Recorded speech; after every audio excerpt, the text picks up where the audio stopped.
Guys, আপনাদেরকে কিভাবে বুঝাবো আমি বুঝতেছি না। এই অনুভূতিটা যে কতটা আনন্দময় এটা কাউকে বলে বোঝানোর মতো না। আমি যেহেতু এই সময়টা পার করে আসছি, আমি কিছুটা বুঝি যে এই অনুভূতিটা কতটা আনন্দের। যখন আমরা টিকিট কাটি 3 দিন কিংবা 1 সপ্তাহ কিংবা 4 দিন সময় থাকে, এর মধ্যে যে 4 দিন পর আপনার ফ্লাইট, দেখা যাচ্ছে 4 দিন পর ফ্লাইট। এই 4টা দিন যে লাইফে এত বড় বড় দিন হয় সেটা বলার মতো না। এত বড় রাত হয়, মানে যাইতে চাই না, এরকম হাত দিয়ে ঠেলা নিয়ে যাইতে পারি না।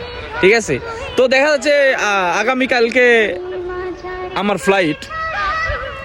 তো সেই রাত আপনি হাজার চেষ্টা করেও আপনি ঘুমাইতে পারবেন না, ঘুম ধরবেই না আপনার, ঘুমাইতে পারবেন না। সারা রাত চেষ্টা করে, হাজার চেষ্টা করে ঘুমাইতে পারবেন না, এত অনুভূতি এই রাতটার।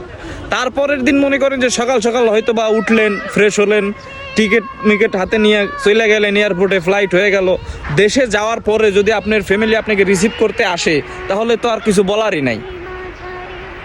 যদি আপনি বিবাহিত হন, আপনার হয়তো বাচ্চা আসলো সাথে, পরিবারের সাথে, তাহলে তো মাশাআল্লাহ আর কোনো কিছু বলারই নাই। বাচ্চা কোলে নেওয়ার পরে যে একটা আনন্দ পাইবেন, আপনি মনে করবেন যে বিদেশে যে কষ্ট করছেন সব কষ্ট শেষ।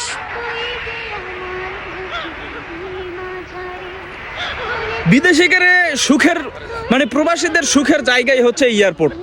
যাওয়ার সময় যে একটা পরিবারের মানুষ যখন নিতে আসে না, যখন সবাই বুকে জড়ায় নেয়, তখন যে একটা আনন্দ, এটা কাউকে বলে বোঝানো যাবে না। গাইস, দেখেন এই ভিডিওটা, আশা করি বুঝতে পারবেন। আর ভিডিওটা একটু বেশি বেশি সবাই শেয়ার করে দিবেন, আরও 2-1 জন যেন দেখতে পারে, এই সুযোগ করে দিবেন।